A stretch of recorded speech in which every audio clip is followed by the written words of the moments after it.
Bom dia, pessoal. Hoje nós vamos ver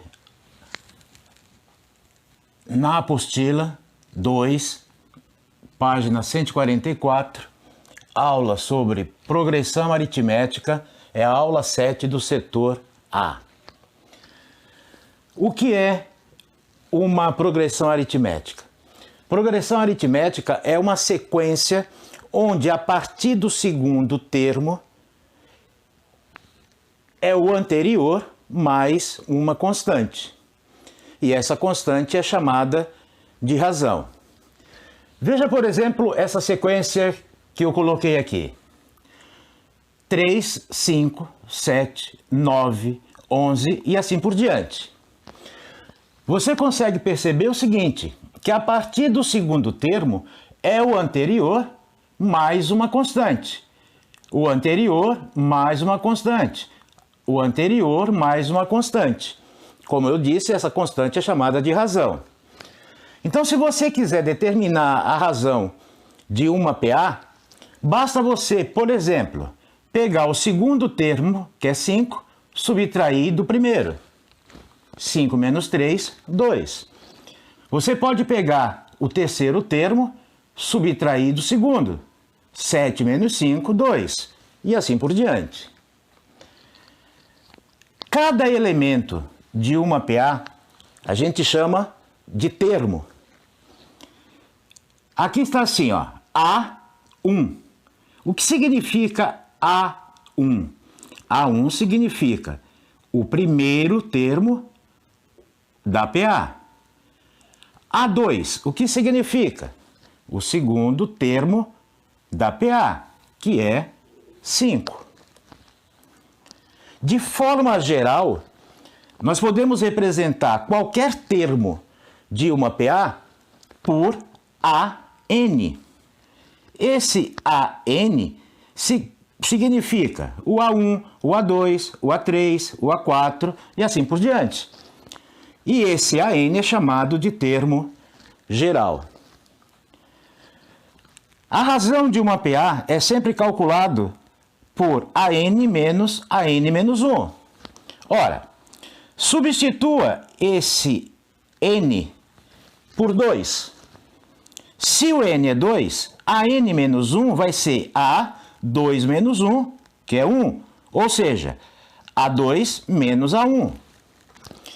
Se este N for 7, ou seja, o sétimo termo da PA, A7 menos A7 menos 1, que é A6. A7 menos A6. O N significa a posição que o termo está colocado na PA. Repare uma coisa que eu gostaria, isso aqui não é uma demonstração, é só para você perceber uma coisa que eu vou dizer aqui no final. A1 é o primeiro termo da PA. A2, que é o segundo termo, é A1 mais a razão. A3 é o A1 mais 2 vezes a razão. O A4 é o A1 mais 3 vezes a razão. Repare uma coisa. Quando o N aqui é 2, o A2, o N é 2, é A1 mais uma vez a razão. Quando o N é 3, aqui ó, A3, o N é 3, é A1, 2, R. Quando o N é 4, A4, o A4 será A1 mais 3R. Eu não sei se você percebe que N2, aqui é 1, R. N3, aqui é 2R. N igual a 4, aqui ó, 3R. Repare que o número que vai multiplicando aqui a razão é sempre este menos 1. 2 menos 1 dá 1. 3 menos 1, 2. 4 menos 1, 3. De maneira geral, então, você pode dizer que o AN é o A1 sempre. A1, ó, A1 mais, e aqui? N menos 1, que é o número que está aqui, que é a posição do termo na PA, N menos 1 vezes a razão. Esta formulazinha aqui permite você calcular qualquer termo de uma PA. Por isso, essa fórmula é chamada de fórmula do termo geral de uma PA. Importante, se a razão que nós discutimos aqui no começo for maior do que zero, a PA ela é crescente. Se a razão for menor do que zero, negativo, né? A PA é decrescente. E se a razão for igual a zero, a PA é constante. Continuando. Repare que aqui eu peguei uma parte daquela PA do início da aula. Note que na PA do início da aula existia aqui depois do 11 reticências. O que isso significa? Significa que se trata de uma PA infinita. Aqui eu não coloquei as reticências, então isso aqui é uma PA finita. Repare uma propriedade que qualquer PA possui, não somente a PA finita, como também a infinita, que é o seguinte. Repare aqui, ó, 3 mais 11 dá 14. 5 mais 9 também 14. E o 7, que é o termo central desta PA do exemplo, 7 é a metade da soma desses termos aqui, ó, da soma desses dois aqui também. Na verdade, você pode dizer que qualquer PA ou em qualquer PA, a soma dos termos equidistantes dá sempre o mesmo valor. E o termo central, se a PA é finita, é sempre a média aritmética da soma de dois termos equidistantes. É muito comum o examinador criar exercícios com PA de 3 termos. Só para reforçar, aqui está representado uma PA de 3 termos. O primeiro termo é A, o segundo é B, o terceiro é C. O termo central, o B, é igual à média aritmética desses extremos. Agora, não é interessante na solução, na resolução de um exercício de PA com 3 termos, você escrever a PA assim, ABC. A melhor forma para resolver um exercício de PA de 3 termos é você representá-la desta maneira.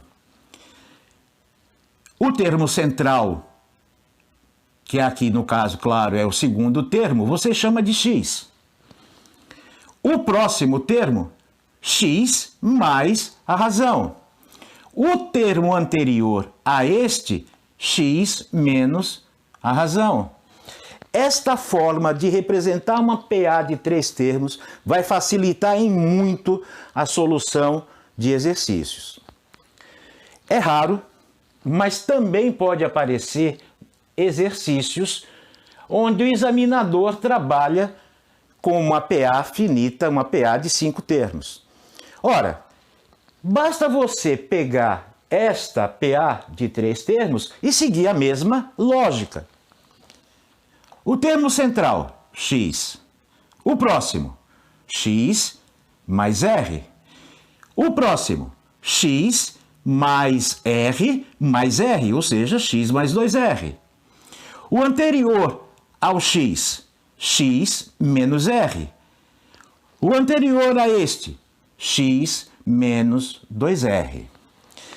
É importante que, ao assistir a essas aulas, você esteja com a sua apostila, com o seu caderno e com o seu caderno de estudos que é o caderno de exercícios, para que nós possamos, ao mesmo tempo que eu estou conversando com você, você consiga ler, consiga acompanhar o que eu estou dizendo também pela apostila, mas principalmente acompanhar a resolução do exercício, acompanhar a leitura do enunciado desse exercício.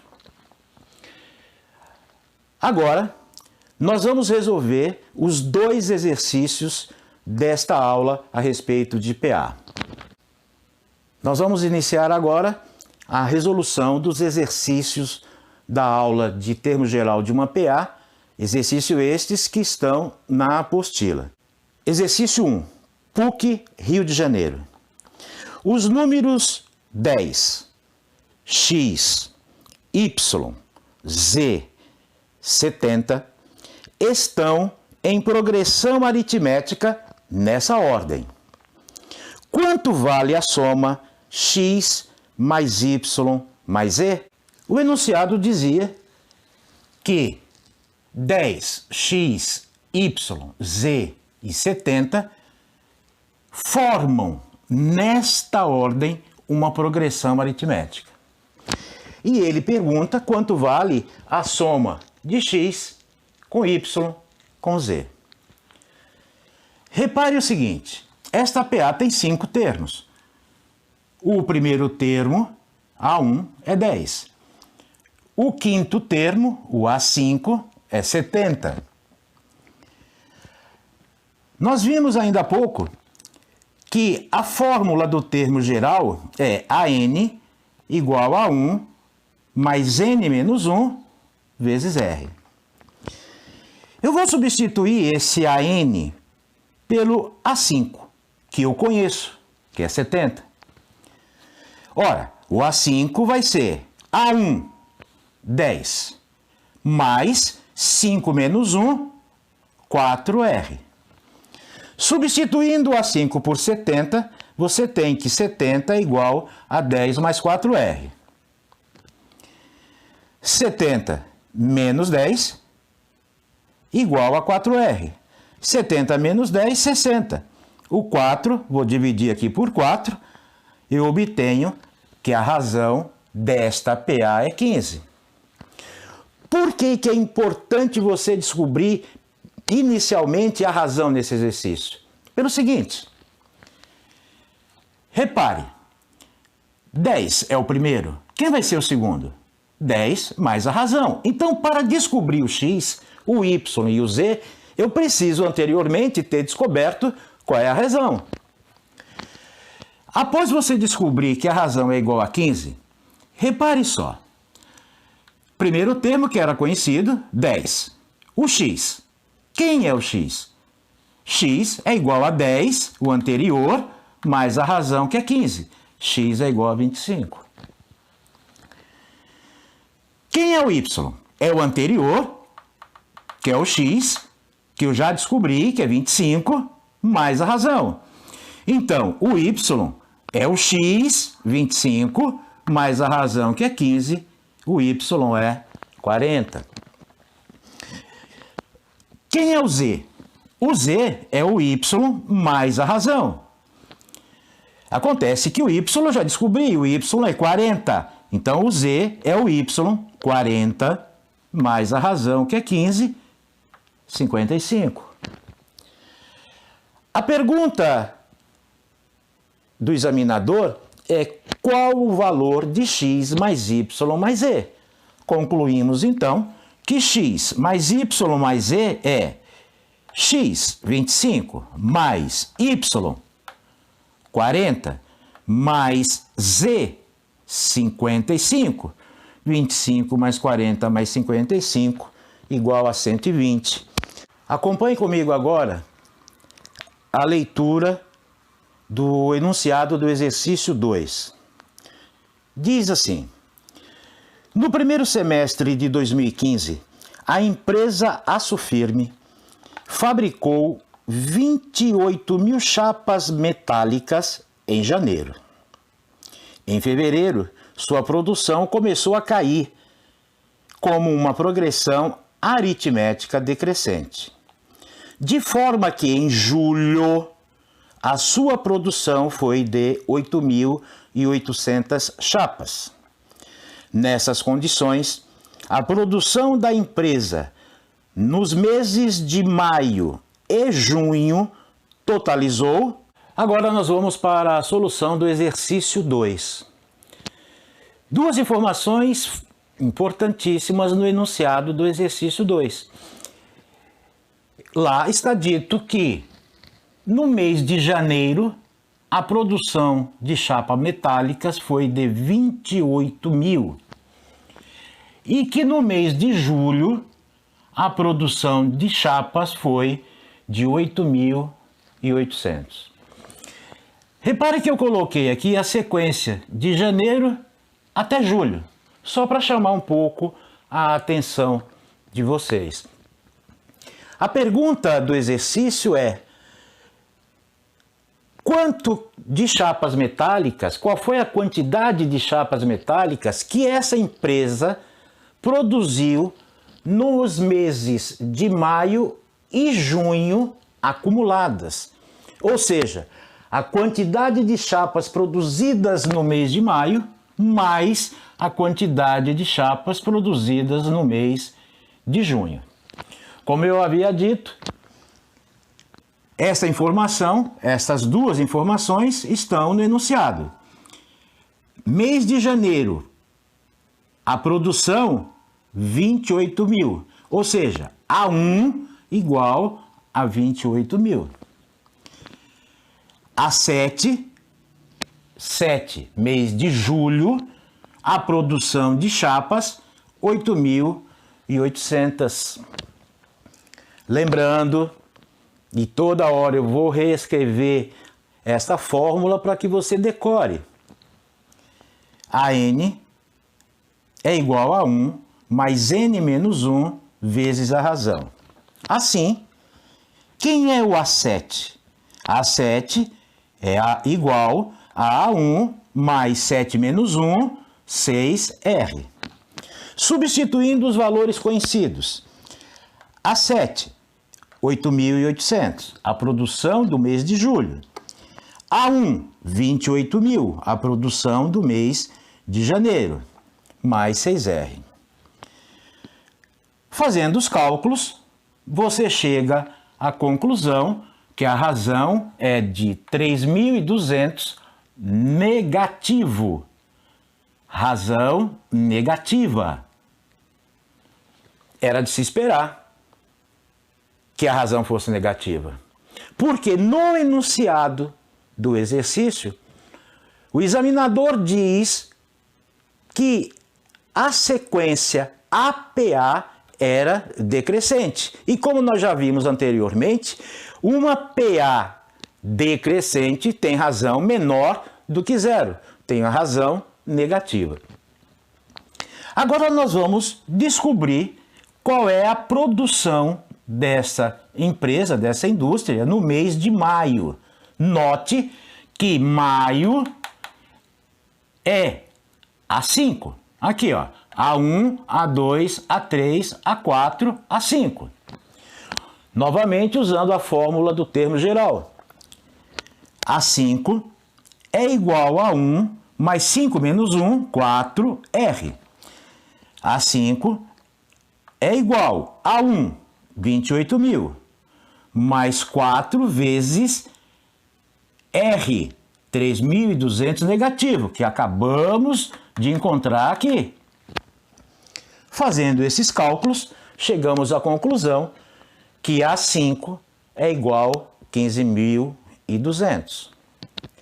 Vamos agora descobrir qual é a produção, ou qual foi a produção dessa empresa de chapas metálicas no mês de junho. Tranquilo, né? 1, 2, 3, 4, 5, 6. A produção do mês de junho se chama A6. Novamente, utilizando a fórmula do termo geral. A6 é igual a A1, 28 mil, mais N menos 1, 6 menos 1, 5 vezes a razão, que é 3.200 negativo. Efetuando esses cálculos, você chega tranquilamente que A6 é 12.000. Agora vamos responder ao questionamento do exercício. Qual é a produção acumulada nos meses de maio e junho? Na prática, o que ele quer é que você calcule quem é A5 mais A6. A5 está aqui, ó, 15.200. Mais A6 está aqui, ó, 12.000. Está faltando aqui um zero. Somando 15.200 com 12.000, 27.200 chapas. Alternativa C. Não esqueça, após cada aula que você assistir, você tem que realizar os exercícios da tarefa mínima e da tarefa complementar. No caso de dúvidas, nesses exercícios, nós vamos combinar e eu estarei ao vivo num determinado horário marcado com vocês e vocês vão me passar o número do exercício e o número da página que estão esses exercícios. Eu vou providenciar a solução neste formato e transmito para vocês.